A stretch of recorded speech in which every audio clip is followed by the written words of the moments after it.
बिस्मिल्लाहिर्रहमानिर्रहीम, अस्सलामुअलैकुम। मैं हूं करामत मुगल और मेरे साथ हैं ईसा नकवी। नकवी साहब, अब आइंदा हुकूमत के बुनियादी खतोहाल वाज़ेह हो गए हैं, जिसे PDM सीज़न 2 कहा जा रहा है। हर शख्स के जहन में ये सवाल है, ये हुकूमत होगी कैसी, चलेगी कितनी और मजबूत कैसी होगी? आपका क्या कहना है इस पर?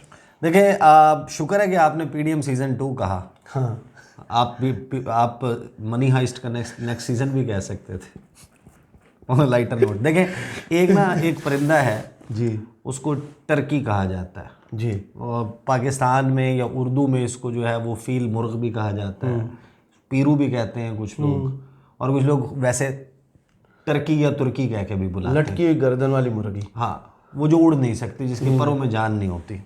मिसाल दे के आगाज़ करता हूँ ना, फिर मैं आपको बताता हूँ कि होने क्या जा रहा है, जी मंजरनामा क्या बन रहा है। और वो मंजरनामा बड़ा जो है वो सख्त होगा, बड़ा मुश्किल होगा। वो जो तुर्की परिंदा है ना, टर्की, वो उड़ नहीं सकता, उसमें ताकत नहीं होती, तो वो एक खेत में बैठा होता है और सामने दरख्त के ऊपर ना सबसे ऊंची शाख के ऊपर एक उकाब बैठा होता है। तो वो उकाब को देखता है, उससे जेलस होता है, उसे कहता है कि मैं भी चाहता हूँ कि मैं ना तेरी तरह एक बुलंद शाख के ऊपर आके बैठूँ। तो उकाब उसको कहता है कोई मसला नहीं है। वो जो सामने बैल खड़ा हुआ है ना, वो गोबर करता है, उसके गोबर में ना बड़ी ताकत है, विटामिन्स हैं, न्यूट्रिएंट्स हैं, उसमें एनर्जी है। तो वो तू खा गोबर, तेरे में ताकत आएगी, तेरे पर जो है वो मजबूत होंगे और तू शाख दर शाख ऊपर आने के काबिल हो जाएगा। तो टर्की जो है वो खाना शुरू कर देता है गोबर। कोई 1-2 दिन के बाद उसमें इतनी ताकत आती है कि वो पहली शाख पे पहुंच जाता है। फिर कुछ दिन मज़ीद जो है वो नीचे जाके खाने की एक्सरसाइज करता है। फिर आहिस्ता आहिस्ता आहिस्ता जो है वो सबसे बुलंद शाख पर पहुंच जाता है। लेकिन जैसे ही वो बुलंद शाख पर पहुंचता है ना, तो नीचे से जो फॉर्म का, जो खेत का मालिक होता है, उसकी नज़र पड़ जाती है। वो उसको फूड नज़र आ रहा होता है कि फूड बैठा हुआ है। वो उसको गोली मारता है, तो वो उड़ तो सकता नहीं था, वो गिरता है नीचे, उसको वो फ़ौरन छुरी फेरता है और पका के खा लेता है। जो मोरल ऑफ द स्टोरी है वो ये है कि bullshit can take you to the top but it can not keep you there. कि जो बैल का गोबर है वो खा के आप एनर्जी ले के ऊपर तो पहुंच जाएंगे, लेकिन वो आपको वहाँ पे बरकरार रहने में मदद नहीं देगी। उसके लिए और गुण चाहिए होते हैं। ये डिस्प्रिन की गोली से इलाज नहीं होगा कैंसर का। ये एक बग़ैर मैंडेट की, चोरी शुदा मैंडेट की बनाई हुई पकड़ धकड़ 11 सूरत हाल आप सोचें। देखें, इस वक्त जो हुकूमत बनने जा रही है, ये हमें मालूम है शहबाज शरीफ साहब उसके होंगे वज़ीर आज़म, वो पहले भी रह चुके हैं। तो चावल के जायके के लिए आपको पूरी देग नहीं खानी होती पता करने के लिए। जी आप पहले ऊपर से एक चम्मच खा लें, आपको पता चल जाता है। आप एक नवाला ले लें किसी खाने का, आपको पता चल जाता है जायका क्या है। तो शहबाज शरीफ साहब हैं या बाकी जो ये लोग हैं, इनका पता तो है, और फिर ये भानुमति का कुंभा जुड़ा हुआ है। लेकिन हुकूमत जो है वो तकरीबन फंक्शनिंग स्टेज में आएगी by the first week of March. मार्च का पहला हफ्ता, और इनके आने के फ़ौरन बाद रमज़ान का महीना स्टार्ट हो जाएगा। जी, देखिए, सबसे पहली बात ये कि अगर आप जेन्युइन पीपल्स मैंडेट के साथ आए ना, तो हनीमून पीरियड मिलता है। सही। मैं आपको बताऊंगा एक सोल्यूशन भी है। वो सोल्यूशन क्या हो सकता है, इनके लिए ब्रीदिंग स्पेस कहाँ, कब, कैसे क्रिएट हो सकती है। सही। अच्छा, जो हनीमून पीरियड होता है ना, वो लीडर की पॉपुलैरिटी और उसकी अप्रोच, उसके ऊपर आवाम का ट्रस्ट, उस पर बनता है कि लोग कितना वक्त सब्र से गुजारते हैं कि यार इसको 6 महीने का वक्त देना है। 6 महीने तो यार देखिए वो भी शुरू किया है। हाँ। किसी को 1 साल का वक्त मिल जाता है, किसी को 4 महीने का, 3 महीने का। इनका स्टार्ट होने के बाद जैसे ही रमज़ान चढ़ेगा, आप सोचें कि वो क्या आलम होगा कि लीव देने को लीमू जो है जी, वो 1100 रुपये किलो मिल रहा होगा। कुछ 400-450 रुपये किलो अगर मिल रहा हो टमाटर, अगर 700 रुपये में भी से आपके जो है वो प्याज दस्तयाब ना हो, पकौड़ों के आइटम गिन लेना पहले आप, जी। उसके बाद आप फ्रूट चाट के आइटम गिन लें। हमारे यहाँ तो फिर वही होता है ना, तो फिर लोगों को जो है वो समझ आएगी कि यार ये क्या हुआ। सही। उसको ख़त्म करने के लिए, कम करने के लिए इनके पास कुछ भी नहीं है। कुछ भी नहीं है। मतलब कोई तो होता है ना कि बंदे के पास, वो तो यही कहेंगे आने के हमने फौरन सियासत बाद, कुर्बान की है। आने के फौरन बाद तो कुछ भी नहीं हो सकता। अगला मरहला है गर्मियों का। गर्मियां जो हैं वो उसमें तो पटाखा बोल जाएगा अच्छा। इस हुकूमत का। मैं आपको बता रहा हूँ कि अगर वो नहीं होता जो कि एक ऑप्शन है, तो फिर क्या होगा? गर्मियों में पहले 2 बिजली के बिल जी इस हुकूमत को चोक कर देंगे। आप अंदाज़ा लगाएं कि जो लास्ट ईयर जब इन्होंने आखिरी रेट बढ़ाया था बिजली का, और इन्होंने इम्पैक्ट उसका डाल दिया था कि बाद में आए, ऐसे जाके जुलाई के एक ऐसे वक्त में किया कि जब बिजली के बिल आने थे और उन्होंने कहा कि हमारे जाने के बाद आएगा और फिर हमारे ऊपर मलबा नहीं पड़ेगा। पहले तो एक हल्का सा इम्पैक्ट आया जब जुलाई का बिल आया, उसमें 8-10 दिन 15 दिन बढ़ी हुई कीमत के साथ था बिल। फिर जब वो पूरा महीना गुजरा और इनके रुखसत होते ही बिजली का बिल लैंड किया, मुर्तज़ा सुलंगी उसने भाई हाथ खड़े कर दिए। हालांकि ढीठ आदमी है, उसने हाथ खड़े कर दिए। वो बड़े स्पॉन्सर हैं सीधा इनके। आदमी कह दिया ढीठ है। यानी कि वो इनके बड़े खैर ख्वाह भी हैं, इनके वेलविशर भी हैं, इनके आशिक भी हैं। जी पीपल्स पार्टी के भी, नून लीग के भी बड़ी उनकी मोहब्बत है, रग़बत है। उन्होंने वैसे जो कुछ किया है ना, उसके ऊपर भी मैं आपको बताऊंगा। जो उनका ये वज़ारत इत्तलात का दौर था ना, उसमें उन्होंने भी कुछ माशाल्लाह कार्रवाइयाँ की हैं, तो वो मैं आपको बताऊंगा कि उन्होंने क्या क्या की हैं। One of them is, for example, one of them is कि इनके वज़ीर इत्तलात होते हुए, निगरान वज़ीर इत्तलात होते हुए, इन्होंने इनको एक प्लॉट मिला है जी सहाफ़ियों के खाते में। मसला ये नहीं है, सहाफ़ी को अगर गवर्नमेंट ऑफ पाकिस्तान का एक लॉटेड कोटा है, पैसे दे के मिलता है वो प्लॉट, मुफ्त में तो नहीं मिलता, वो मिला तो है। अप्लाई किया था जिस साल में, तो सामने जिस इदारे का नाम लिखा हुआ है वो इदारा उस वक्त बना नहीं था। जालसाज एक और वो इदारा जो है ना, हमें तो हमारे दोस्त और लोग बताते हैं कि यार वो इदारा ना अभी बना नहीं था। तो जिस इदारे का कोटा लिखा हुआ है ना आपने, उधर से चेंज करा लेते। मतलब इतना नहीं, थोड़ी सी तब्दीली, हल्की सी। हर जगह पकड़े जाते। मतलब नहीं, हम बेवकूफ़ बनाएं यार, इसमें किसने मना किया? रज के बेवकूफ़ बनाएं, लेकिन थोड़ा सा ना गेम अच्छी करें, थोड़ा सा पक्का हाथ डालें। तो बहरहाल वो मुर्तज़ा सुलंगी साहब, अच्छा, उन्होंने हाथ खड़े कर दिए थे कि भाई ये हमने नहीं किया, निगरान हुकूमत ने नहीं किया, ये शहबाज शरीफ करके गए थे, हमारे पे किस वजह से वो डाल रहे हैं। उन्होंने हाथ खड़े कर दिए थे। सही। तो ये सूरत हाल थी जो जैसे अभी मैं प्रेडिक्ट कर देता हूँ कि ये कार्रवाई डालने लगे, अभी पेट्रोल महंगा करेंगे निगरान हुकूमत, ये हलफ उठा के आएंगे, आते ही पहले पेट्रोल थोड़ा सा सस्ता करेंगे, क्योंकि ऑलरेडी अभी महंगा करेंगे उनके लिए, कि उनके लिए कुछ चीज़ हो जो रिवर्स लगाए। तो मैं आपको बताऊं कि ये ना देखें, अब इसके बाद ये है सारी अंदाज़े की गलती है आपको। अच्छा, उसके बाद आ जाए जो ब्यूरोक्रेसी है जिसने इस कार्य सरकार को, निज़ाम को चलाना है, एग्जीक्यूट करना है। हुकूमत ने तो बेसिकली जो असल काम है वो तो पार्लियामेंट का है कि कानून साजी करनी है, उसी में से निकल के हुकूमत बनी हुई है। हुकूमत ने पॉलिसी देनी है, पॉलिसी डायरेक्शन देनी है, उसके ऊपर चेक रखना है महकमे को ओवरऑल, उसमें आवाम की ख्वाहिशात और ज़रूरियात उसको मद्देनज़र रखते हुए गवर्नमेंट की एक अप्रोच है। उसको एग्जीक्यूट करने वाले कौन है? जिनसे अभी आपने इलेक्शन रिग करवाया। बिल्कुल, उन्हें तो आपके सारे खाते पते हैं। पिछले 2 साल में आपने जो खून इस मुल्क को चलाने वाली, यानी ऑलरेडी हमारे यहाँ ब्यूरोक्रेसी माशाल्लाह बहुत ही वैसी थी, वो सबको मालूम है, बहुत लाइक। लेकिन 2 साल में आपने हर आईनी, गैर आईनी, कानूनी, गैर कानूनी, वो आईनी और कानूनी मैंने वैसे कह दिया, गैर जी जी, वो आपने करवा लिया। जो उनके मुंह को खून लग गया है, उनको आपके सारे अंदर के खाते पता है।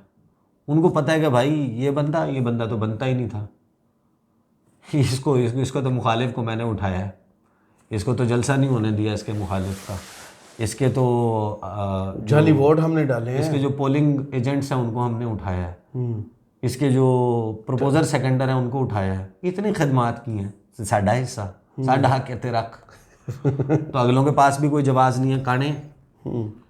तो ये आप देखें कि आपने कितना बड़ा डैमेज कॉज किया है। और फिर ये तो फिर डीएनए में चली जाती है चीज़, और फिर वो चलती है नीचे। जो 16वें जो 17वें ग्रेड का अभी भर्ती हुआ हुआ बंदा होगा, जो फ्रेश ही होगा, वो देखता होगा ना कि साहब के कितने मज़े हैं। तो 2 साल के बाद वो भी वही पैटर्न, 4 साल के बाद वही पैटर्न फॉलो कर रहा होगा। बिल्कुल ऐसे ही है। ये basically that is the damage which has been done एक शख्स को हराने के लिए। वो हारा भी नहीं है। हारा भी नहीं, वो नतीजा भी कोई नहीं निकला। देखें, अब इसमें जो सारा कुछ हो गया ना, एक चीज़ है कि जिसमें आपको पता है कि आपने करना क्या है इस सारी सूरत हाल में। एक तो पिछले साल का मैंने आपको बताया, मार्च के महीने में को 8-9 मार्च को आपकी IMF के साथ गुफ्तो शुनीद शुरू हो जाएगी। जी। Whoever is the new finance minister, जिसके ऊपर नहीं शक है। अच्छा। हाँ, Ishaq Dar most probably will not be the finance minister, most probably. और मुल्क नाजुक दौर पे पहुंच गया, मोड़ पे पहुंच गया, तो ये जो पीपल्स पार्टी है ये कैबिनेट में भी आ सकती है ना। हाँ, वो तो जाहिर है कि अब वो वेट एंड वॉच वाला। हाँ, वो अभी सिर्फ ऐलान है। अभी सिर्फ वो है। अब ये इसमें देखें ना, ये जब आप IMF के पास जाएंगे, मियाँ साहब ने करना क्या, इनकी जो हुकूमत है इनके पास टास्क क्या होगा। IMF के साथ आपका जो अब लास्ट राउंड है उसमें आपकी एक अगली किस्त जो है वो नई गवर्नमेंट आने के बाद वो आ जाएगी, नेगोशिएट हो जाएगी। फिर आपने करना है फ्रेश प्लान, फ्रेश प्रोग्राम में जाना है आपने, और वो आपको बताएंगे कि आपका ये है सेट ऑफ एक्शंस। नंबर 1, इत्तेहादी जो हैं, जो साथ खड़े में हैं, वो कहेंगे कि भाई आप सबसे पहले ये हुकूमत के महकमे जो है ना ये कम करें, जम करें, इनको पेंशन ख़त्म करें, पेंशन ख़त्म करें, आधे गवर्नमेंट एम्प्लॉयज़ उड़ा दें, स्टेट ओन्ड एंटरप्राइजेज बेच दें। उनमें यूनियंस हैं, आपको पता है ना कि वहाँ पर सूरत हाल है। इतना आसान काम थोड़ी है। बिजली में बिलों में इतना इजाफा करें और उसको बतदरीज बढ़ाएं, गैस के बिलों को बतदरीज बढ़ाएं। उसके बाद आपका जो टैक्स है मज़ीद कलेक्ट करने के लिए या टैक्स बेस बढ़ाएं, टैक्स नेट को बढ़ा दें, वो तो बढ़ना नहीं है वो। और या फिर आप जनाब जो ऑलरेडी टैक्स्ड पीपल हैं उनके ऊपर डायरेक्ट और इनडायरेक्ट टैक्सेस की भरमार कर दें। बजट हमारे से पूछ के, हमारे से अप्रूव करवा के लेकर आए। अब आप मुझे बताएं कि क्या मंजरनामा होगा एक ऐसी हुकूमत का जिसके पास जेन्युइन पीपल्स मैंडेट मौजूद ना। आई एम नॉट सेइंग कि इमरान खान के पास कोई इलाज है और वो चुटकी बजा के हल कर सकते हैं। हल तो इस वक्त प्रैक्टिकली स्पीकिंग किसी के पास नहीं है, लेकिन एक बफर जो आपको सुकून का चाहिए कि जिसमें आप ये इक़दामात उठा सकें और लोग बहुत ज़्यादा। लेकिन ये जो अय्याशी है ना, ये कि आप जिस तरह मर्ज़ी लोगों को क्रश करें, ये होती है कि अगर आपके पास पैसे हो, आप एक जो ट्वीट है तनकीदी ट्वीट, उस पर 45 साल की सज़ा दे सकते हैं। सऊदी अरब जी, आप जो है वो लोगों को लटका सकते हैं, सब कुछ कर सकते हैं। वहाँ पर लोगों के पास खाने को होता है, यहाँ पर ये चीज़ मिसिंग है। 24-25 करोड़ बंदा है, इसमें 2 क्लासेज हैं। एक क्लास वो है जो ये इस्लामाबाद के शालीमार क्रिकेट ग्राउंड में भाग रही होती है खाना हजम करने के लिए। उसके बाद बाकी सारे भाग रहे होते हैं 2 वक्त की रोटी कमाने के लिए, और ज़्यादा वो है, उनकी तादाद ज़्यादा है और उनसे 2 वक्त की रोटी नहीं कमाई जा रही होती। तो वो जो भागने वाला है, जो अपनी रोटी हजम करने के लिए उसको भागना मजबूरी है ना, वो फैसला साजी करता है उसके लिए जो बेचारा हर वक्त भागता रहता है कि 2 वक्त की रोटी कमा ले और उसके पेट में रोटी नहीं पहुंचती। तो ये जब सूरत हाल होगी तो आप वो काम नहीं जारी रख सकते कि आप लोगों को क्रश करें। लोग इसके ऊपर सवाल करेंगे, बात करेंगे, और इनके पास एक तरीका, मुझे नहीं पता कि ये होगा कि नहीं। सोल्यूशन तो ये है, आपको एक तो है SIFC के ऊपर आपकी आस लगी हुई है कि भाई ये स्पेशल इन्वेस्टमेंट फैसिलिटेशन काउंसिल ये इन्वेस्टमेंट अट्रैक्ट करेगी दोस्त ममालिक से, सऊदी अरब, UAE, कतर, चाइना और अगर कोई दीगर ममालिक हैं, बहरीन, जिनको आप अपनी तरफ अट्रैक्ट कर सकते हैं। उसके लिए आपको चाहिए अपने मुल्क में सुकून, तब आपको इन्वेस्टमेंट मिलेगी ना। जब शोरिश होगी, जब बलवा हो रहा होगा या खुदा ना खास्ता यहाँ पे हंगामा आ रही है, हड़तालें हैं, पहिया जाम है, वो ज़रूरी नहीं किसी पॉलिटिकल पार्टी ने करना है। ये जब महंगाई और ये सारी चीज़ें चलेंगी तो लोग जेन्युइनली भी तो करेंगे ना। जैसे बिजली के बिलों के लिए निकल आए थे। अब वो इन्वेस्टमेंट तो तब नहीं आ सकती, और उस इन्वेस्टमेंट का कतन भी ये मतलब नहीं है कि आप वो भाई इन्वेस्टमेंट आएगी एक ख़ास मद में, कोई ऑयल रिफाइनरी लगाने के लिए, कोई फ़लाँ प्रोजेक्ट पे, उसमें जो पैसा आएगा वो पैसा आने के बाद रवाना हो जाएगा बाहर वो मशीनरी ख़रीदने के लिए। आपके पास आ जाएंगी इक्विपमेंट, मशीनरी, आप उसे इंस्टॉल करेंगे उन्हीं पैसों से, उस प्रोजेक्ट को लगाएंगे, वो चलेगा, चल के वो अपने फ़वाइद देना शुरू होगा। जिसने इन्वेस्टमेंट किया वो इन्वेस्टमेंट अपनी निकालेगा, हिस्सा बकदर जुस्सा। आपको चाहिए इस वक्त कैश, पैसा चाहिए। अब एक ही सलूशन है कि शहबाज शरीफ साहब जाएं और दिल मौम हो जाए शाह सलमान का, वो कहें ये लो बच्चे $10 अरब पॉकेट मनी और उसके बाद जा सिमरन जी ले अपने, और शहबाज शरीफ की इसके बाद आंख खुल जाए। नहीं ये प्रैक्टिकल नहीं है ना। वाई वुड समबडी, देखे वो एवरी टाइम, हाँ, कि वो भाई या तो ये हो ना कि आप जाएंगे, वो कहेंगे कि ये ले भाई ये जेब खर्च, या तो आप पहली दफ़ा जा रहे हो ना, अगला आपका लिहाज कर ले यार, जा पहली दफ़ा आया, सिमरन जा जी ले अपनी ज़िंदगी, पहली दफ़ा आया हथेली पर कुछ रख दो। आप हर दफ़ा जाते हैं। नहीं, शहबाज शरीफ तो कहते हैं ना वो beggars can't be chooser style, कि आपको लग रहा है कि मांगने नहीं आया, लेकिन बहुत मजबूरी है, लेकिन उन्हें अब यकीन आ चुका है कि सिर्फ मांगने आए हैं। हम खून पसीना बहाएंगे और एक कर देंगे। अब होप जो है वो जुड़ी हुई है बहुत सारे इफ्स एंड बट्स से, जो इनकी कैपेसिटी में नज़र नहीं आते, बिकॉज ये कारतूस चले हुए। बिल्कुल ऐसे ही है। आपको एक बहुत बड़ा रीबूट चाहिए सिस्टम का, और सिस्टम का रीबूट जो है वो ये तो इनका ट्रैक रिकॉर्ड है, ये नहीं देने लगे। इन्होंने सब ने अपनी अपनी सियासत चमकानी है, झूठ बोलते हैं, रियासत पर सियासत को कुर्बान कर दिया। मुझे कौन सा यकीन है। हाँ, और आपने उसको अपनी सियासत को और अपने मंच को रिकैप्चर करने के लिए रियासत को जितना डैमेज किया है ना, इस मुल्क को जितना डैमेज किया है, ये तो अभी जबर का वक्त है। आने वाले वक्तों में आप देखिएगा इसके ऊपर बिलावल खुद बोल चुके हैं इस पर को, हाँ जी बिल्कुल, अपनी परफॉर्मेंसेस पे, सब कुछ पे, और जिसके ऊपर आस लगा रहे हैं उनका जो सबसे बड़ा इस वक्त वोटर है वो कौन है? आसिफ अली जरदारी ना, जो कह रहे थे इसके अहलियत ही नहीं है। नहीं ऐसे थोड़ी अहलियत थोड़ी कहा यार, आप माइल्ड कर रहे हैं उसको, आप माइल्ड कर रहे हैं, उनके अल्फाज कोट करें। उन्होंने कहा था कि हमने इसको बनाया, शोशा तो बड़ी थी, हमें लगता था कि ये बड़ा काम करता है, सुबह 9 बजे उठ जाता है, रात देर तक काम करता है। नहीं, आसिफ जरदारी को कोट कर रहा हूँ ना, सुबह 9 बजे उठ जाता है, रात देर तक काम करता है, हमने कहा ये चला लेगा, लेकिन ये तो लकीर का फ़कीर निकला। तो ये अगर आसिफ जरदारी का उनके बारे में कहना है, और अब तो वोट ना मुंह से जाके उनको वोट डाल रहे हैं, जो तकरीरें बिलावल करते रहे हैं, जो ये सब कुछ माहौल बनाते रहे हैं, अब उसी से जनाब उम्मीद लगाई हुई है कि वो कुछ ऐसा कुछ डिफरेंट चीज़ कर देंगे। बट देखें, आपको पैसा जो है ना वो ला के देती रही है आपकी आर्मी जी, हर जगह। इस वक्त वो ला पाएंगे या नहीं, वो भी एक प्लान ऑफ एक्शन दिखाते थे तो लाते थे ना, कि यार ये बंदा आ गया, ये सिस्टम आ गया, ये निज़ाम आ गया, इतना अर्सा चलेगा, हम इस तरह ये चीज़ें स्ट्रीमलाइन कर लेंगे और बदले में हम आपके लिए ये कर देंगे, हम आपका इस तरह ख्याल रख लेंगे, we are your net security provider और वट एवर। आप अपने देरीना पुराने ताल्लुकात और वो पॉलिसी ये इसको सारे को रख के आप ये बेच लेते थे।